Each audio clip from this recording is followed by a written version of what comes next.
Selamat pagi semuanya, semoga dalam keadaan sehat selalu. Oke, hari ini kita akan belajar tentang sertifikasi yang dimana itu adalah sertifikasi yang akan dilakukan oleh BNSP untuk menjadi seorang staf SDM. Pengalaman kerja saya 10 tahun 3 bulan di Komatsu, PT Komatsu Marketing and Support Indonesia. Jabatan terakhir saya adalah manajer HRD. Sebelumnya saya juga pernah di BNSP. Waktu itu saya sebagai kandidat Master Assessor batch pertama. Nah, sertifikasi saya memiliki sertifikasi dari BNSP yaitu sebagai manajer pengelolaan SDM dan juga sebagai asesor kompetensi. Sertifikat asesor kompetensinya ada dan sertifikat teknis di bidang SDM-nya yaitu sebagai manajer pengelolaan SDM dan juga supervisor pengelolaan SDM. Sudah pasti yang namanya staf SDM, BNSP selalu hubungannya dengan kompetensi, gitu ya. Karena yang akan diujikan dari kalian adalah kompetensi. Nah, kompetensi itu apa? Kompetensi adalah karakteristik, perilaku yang menggambarkan motif, konsep diri, nilai, pengetahuan, dan keahlian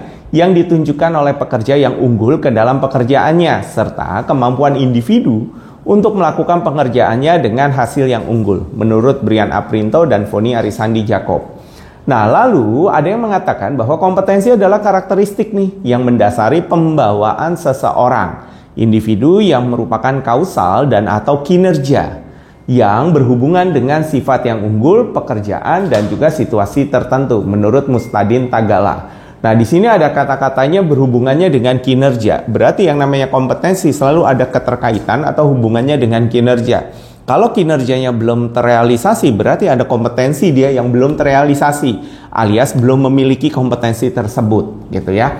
Nah, karakteristik yang mendasari individu secara kausal terkait dengan kriteria referensi kinerja yang efektif dan atau unggul dalam pekerjaan atau situasinya. Nah, menurut Spencer and Spencer.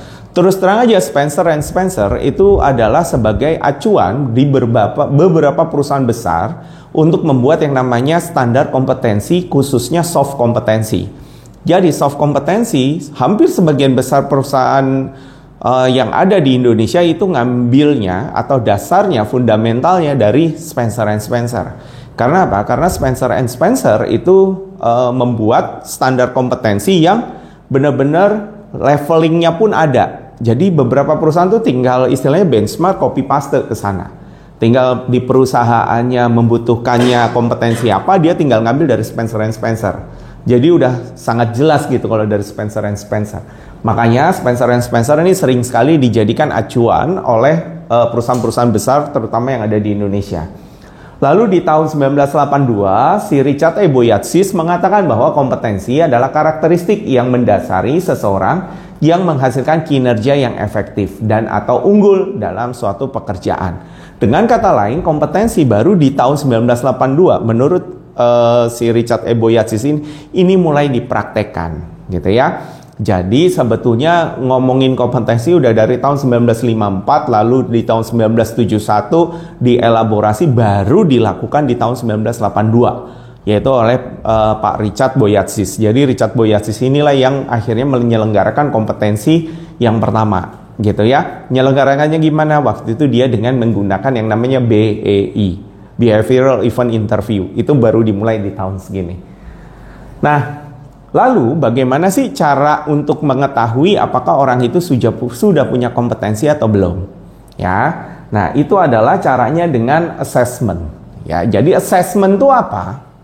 Jadi yang kalian nanti mau lakukan sertifikasi itu adalah assessment. Assessment dalam mengetahui kompetensi maka akan dilakukan uji kompetensi. Jadi nama lain assessment adalah uji kompetensi, nama lainnya, gitu ya. Jadi uji kompetensi itu apa ya? Assessment gitu, ya. Nah, assessment itu apa sih? Assessment adalah sebuah proses yang sistematis untuk mengumpulkan bukti-bukti. Jadi bahasanya adalah pada saat assessment, asesor itu ingin memotret kalian sebagai asesi, ya. Jadi apakah kalian memiliki bukti-bukti yang dimana dibandingkan bukti itu dengan standarnya, gitu ya. Jadi ada standarnya, gitu. Jadi nggak sembarangan bahwa ngumpulin ini, enggak. Tapi ada standarnya dulu, baru dikumpulkan bukti-bukti itu disesuai standar. Abis itu ya baru dari standar dibandingkan nih, apakah kalian sudah memenuhi standar atau belum.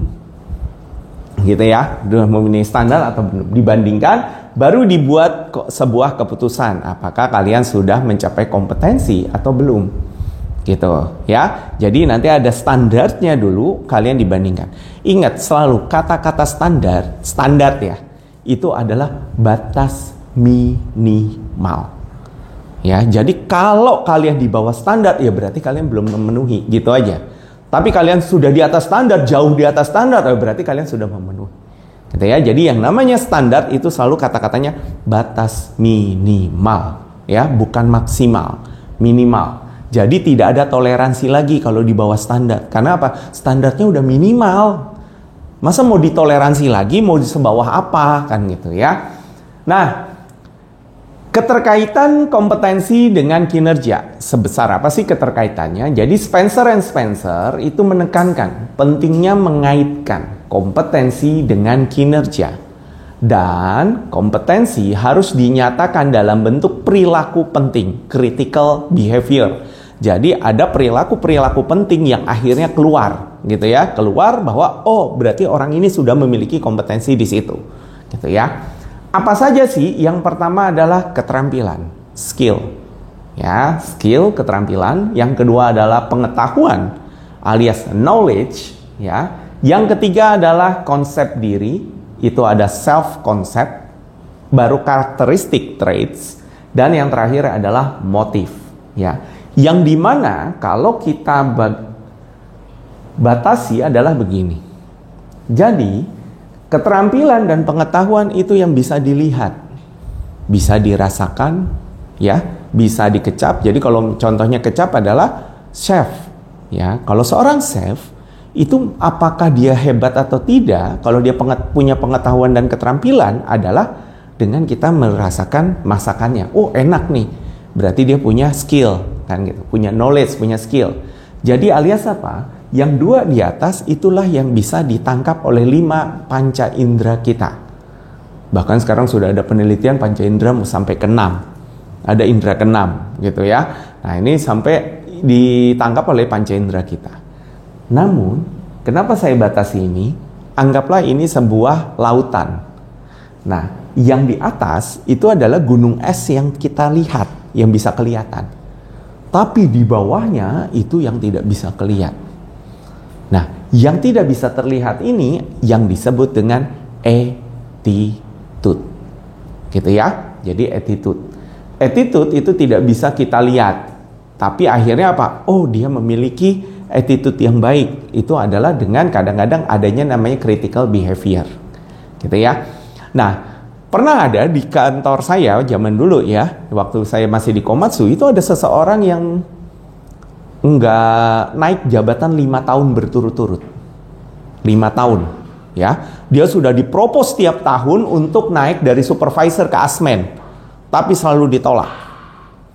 Dia di sini punya nih, knowledge dan skill dia punya, tapi tidak punya attitude. Ada satu critical behavior, satu perilakunya dia yang dinilai akhirnya tidak sesuai untuk naik jadi seorang asmen. Yaitu kritikalnya adalah belokin bis, gitu ya. Jadi ada belokin bis. Belokin bisnya itu adalah bahwa pada saat tahun 2015 kami family gathering ke Tanjung Lesung. Itu pakai 5 bis, gitu ya. Posisi pulang sudah capek. Perjalanan Tanjung Lesung Jakarta itu kurang lebih 8 jam.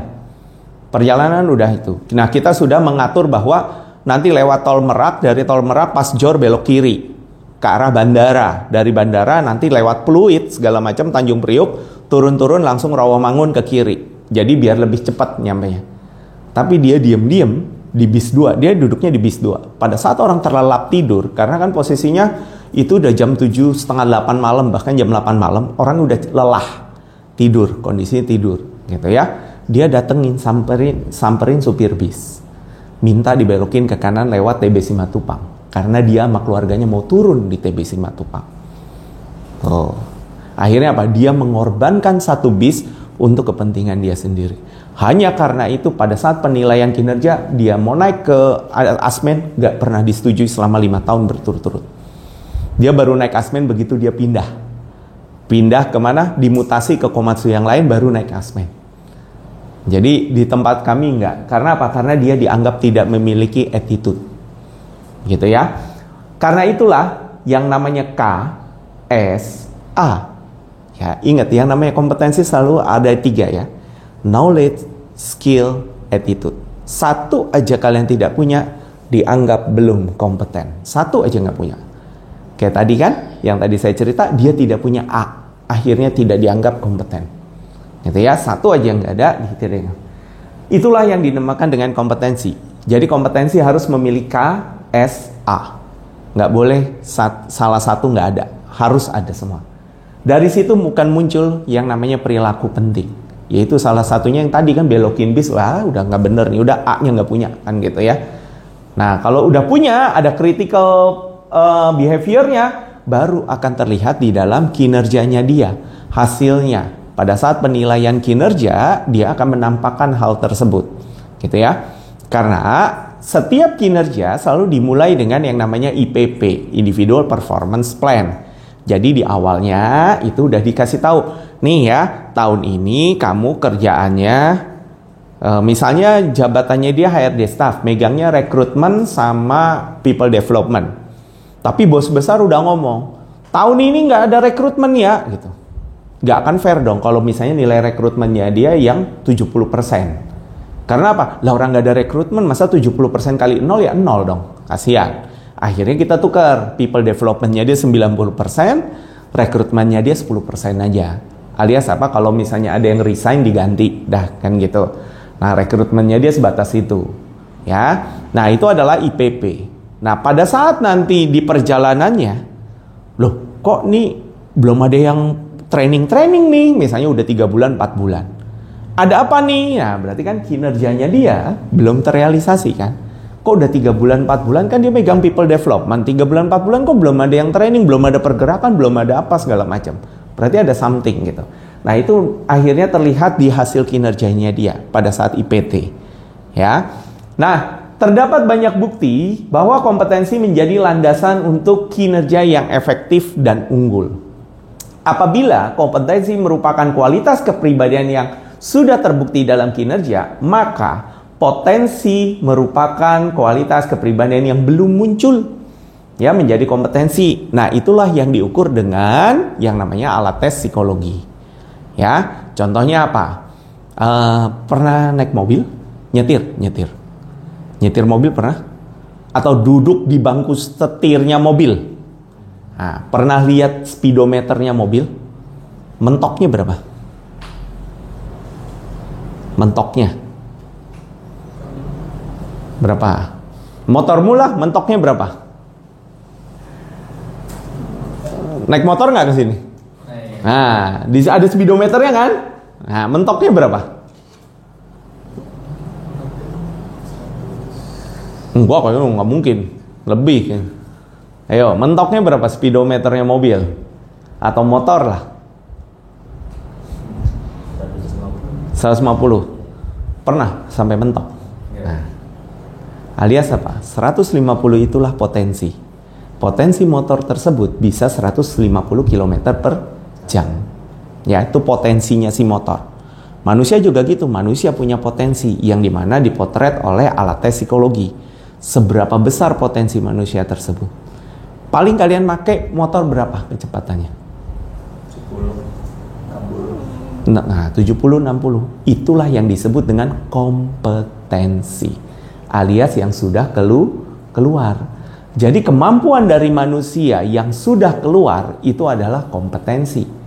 Namun yang belum keluar, yang masih ada di dalam diri manusia itu, itulah yang disebut dengan potensi. Gitu ya. Nah, yang mau dipotret di sini adalah kompetensi alias yang sudah keluar. Makanya tadi di awal-awal kompetensi disebutnya adalah apa? Adalah mengumpulkan bukti-bukti. Yaitu apa? Bukti yang sudah kalian keluarkan. Gitu. Ya. Nah, jenis kompetensi itu sebetulnya ada 2. Satu adalah hard kompetensi. Kompetensi yang berkaitan dengan pengetahuan dan keahlian teknis suatu pekerjaan. Contohnya apa? Kompetensi apa? Kompetensi montir. Ya. Coba nih, saya ada motor, tolong dibongkar, servis, pasang. Kan gitu kan? Oh, dia bongkar. Servis. nggak bisa masang, kompeten nggak? Enggak, udah jelas. Gitu aja.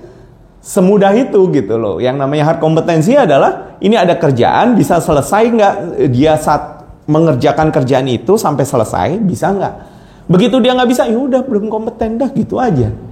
Itu hard kompetensi. Karena apa? Karena kan tadi saya bilang pengetahuan dan keahlian adalah yang terlihat. Ya, kompetensinya chef, masaknya cepet gitu, cok segala macam ya. Wah, segala macam bagus, platingnya bagus, pas dirasain, buset keasinan. Kompeten nggak? Enggak. Mau masaknya bagus, platingnya bagus, segala macam bagus, ternyata pas bagian rasa tidak.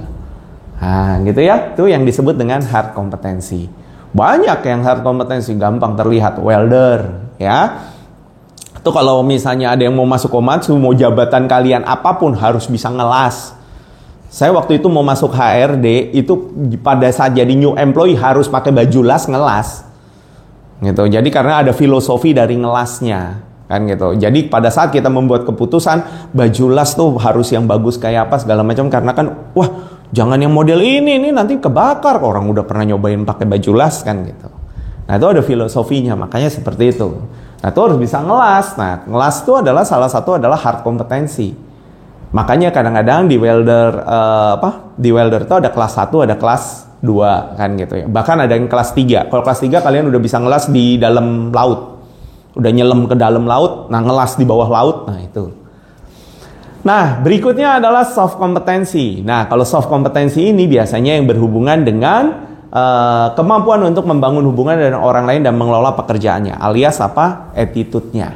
Ya, jadi ini soft kompetensi itu yang tidak terlihat. Ya, contohnya kayak customer service orientation. Ya, modelnya kayak apa kan harus dia melakukan dulu kan gitu. Atau leadership. Nah, kemampuan leadership kayak apa kan itu juga tuh soft, nggak ngerti gitu. Bendanya kayak apa? Kalau yang tadi kan kelihatan, ya, chef misalnya, waduh kasinan ada barangnya. Lah leadership modelnya kayak apa kan gitu. Dia otomatis kan harus berperilaku dulu baru terlihat gitu ya. Nah, itu adalah soft kompetensi. Nah, sehingga dari yang tadi kita mengenal ada yang namanya model kompetensi. Satu adalah kompetensi fungsional yang menjabarkan apa yang harus dipahami dan apa yang harus mampu dilakukan seseorang dalam menjalankan perannya secara efektif, gitu ya. Apa ini? Kemampuannya apa untuk menjalankan perannya? Welder kemampuannya apa? Ya bisa ngelas lah, kan gitu ya. Terus apa? Chef kemampuannya ya bisa membuat makanan yang enak, gitu ya. Terus apalagi misalnya montir kemampuannya ya bisa bongkar, servis, pasang, ganti oli dan yang lain-lainnya, kan gitu ya. Nah, itu adalah kemampuan-kemampuan yang istilahnya dilakukan seseorang dalam menjalankannya perannya secara efektif.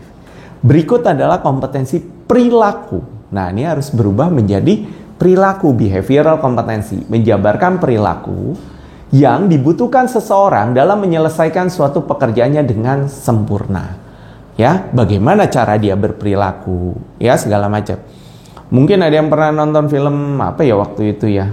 Saya pernah nonton tuh bukan The Hunger, Chef atau apa gitu yang akhirnya jadi adanya kekecewaan dari chef internasional terhadap pelanggan-pelanggannya dia. Yang akhirnya dia ngundang hanya sekitar 12 orang kaya untuk datang ke tempatnya dia.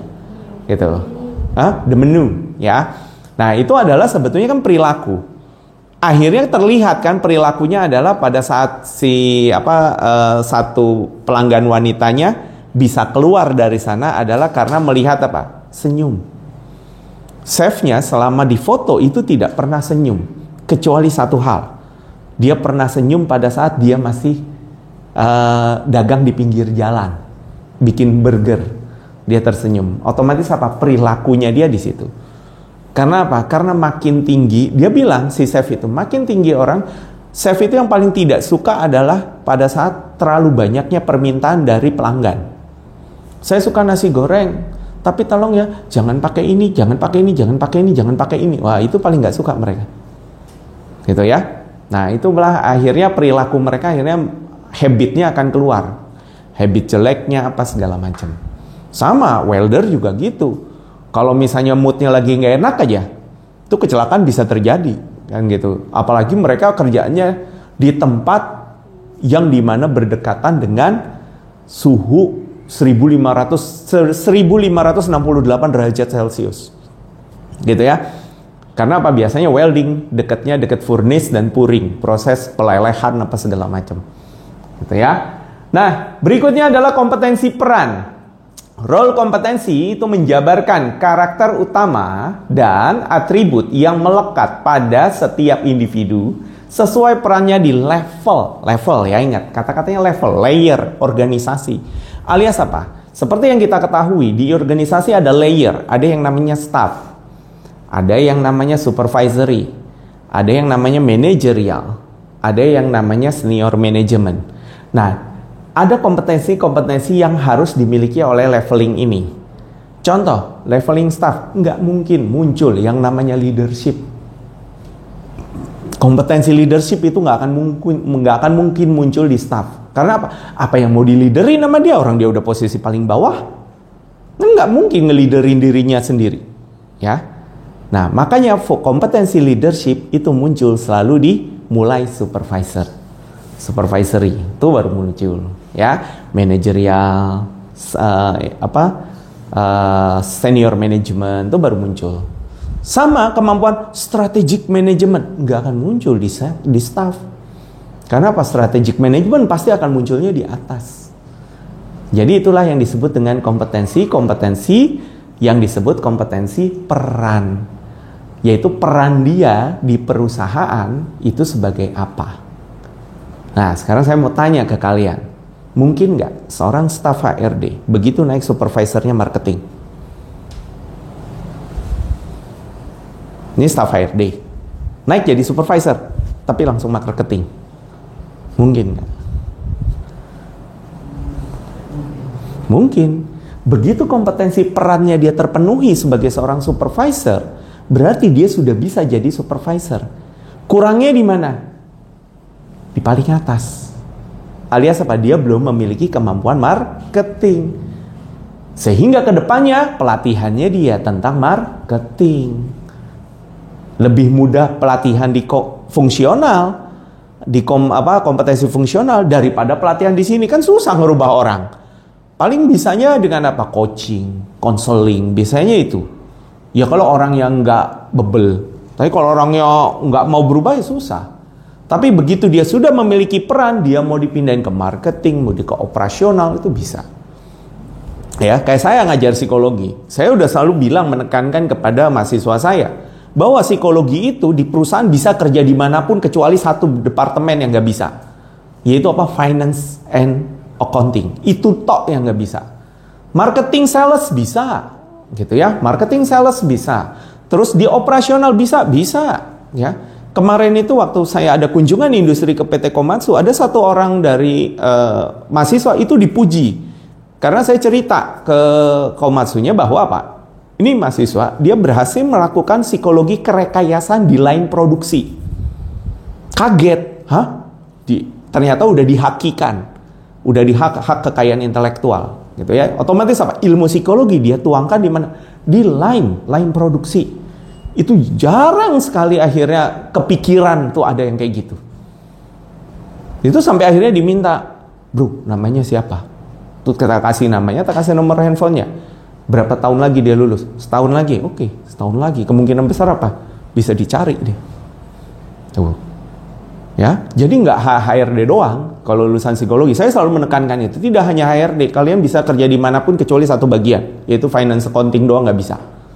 Itu ya.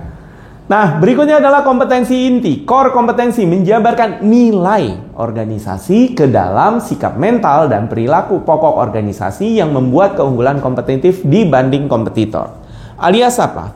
Disinilah mulai berlaku yang namanya budaya perusahaan, nilai-nilai perusahaan, ya.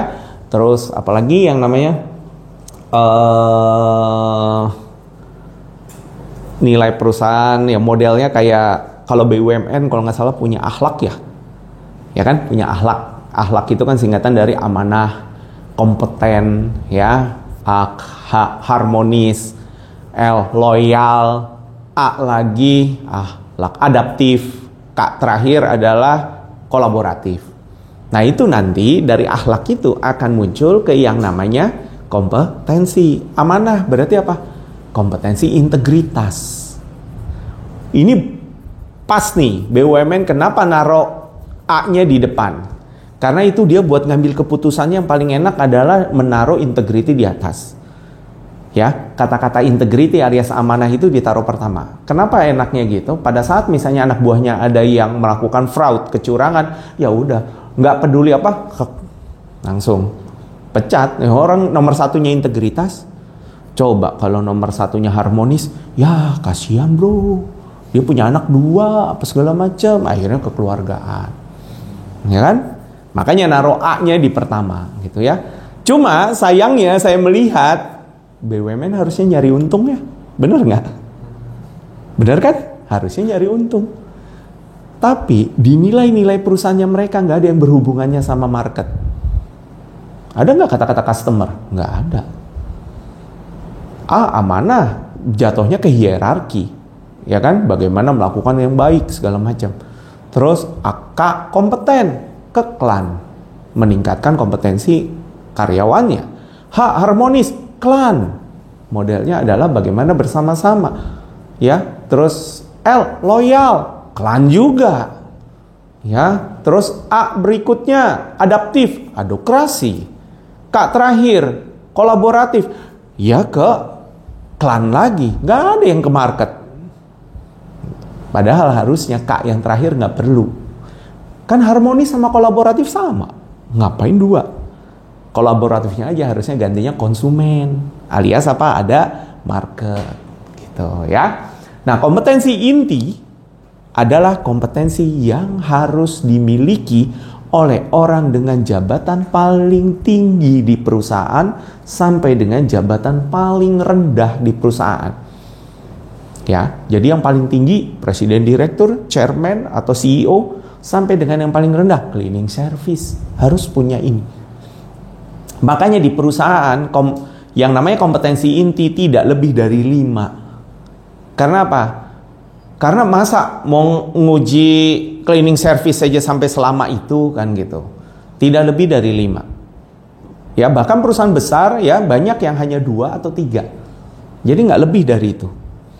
Ya, beberapa BUMN dari akhlak itu mereka rangkumin lagi. Akhirnya cuma muncul 2 atau 3 kompetensi. Buat kompetensi inti.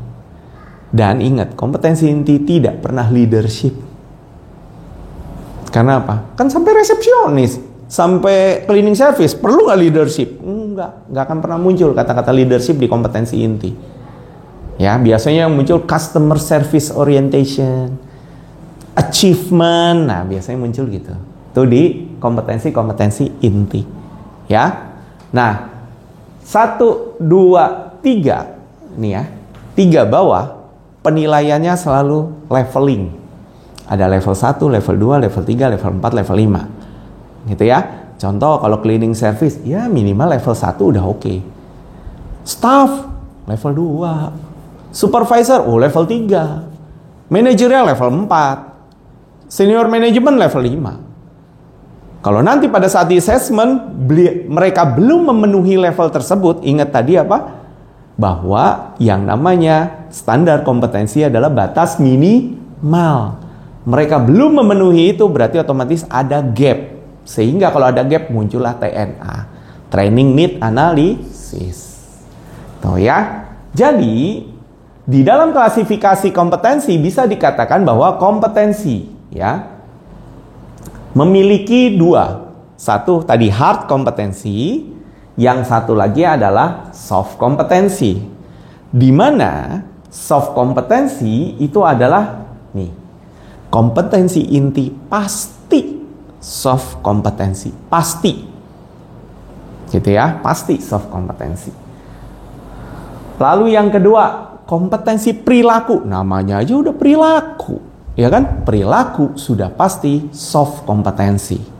Gitu ya, kayak tadi kan customer service orientation, achievement itu kan perilaku semua. Ya. Nah, berikutnya adalah Nah, kalau kompetensi peran itu bisa dua, bisa soft kompetensi, bisa hard kompetensi. Ya kan? Soft kompetensinya, contohnya, begitu dia jadi manajer, leadership. Soft kompetensi kan, leadership. Tapi hardnya apa?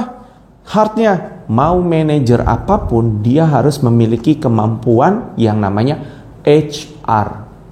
Makanya ada yang namanya HR for non-HR manager.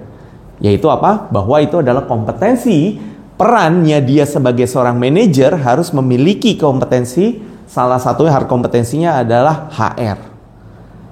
Karena di company itu udah dibilang, every manager is HR manager. Semua manager itu HR manager. Karena apa? Karena mereka punya bawahan, kan gitu. Nah, satu lagi misalnya selain manager HR apa? Financial. Jadi otomatis apa? Setiap manajer itu harus memiliki kemampuan finansial, minimal bisa baca laporan keuangan. Tuh, ya. Makanya ada yang bilang every manager is finance manager. Karena apa? Begitu anak buahnya ngasih, Pak, nih ada proposal. Dia kan harus mikir sesuai budget nggak nih? Apa segala macam nih? Kan gitu. Contohnya kalian jadi manajer HR, tiba-tiba ada apa? Ada proposal, ada penawaran dari asuransi. Sesuai budget nggak nih segala macam? Akhirnya nyari asuransi yang mana yang sesuai budget tapi produknya masih sama, kan gitu.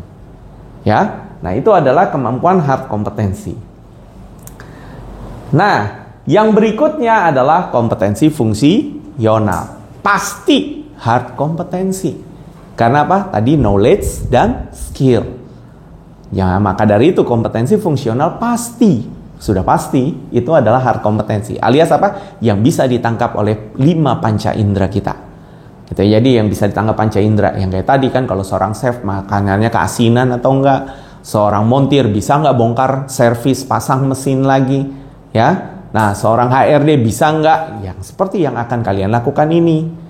Ada standar-standarnya nanti. Gitu ya.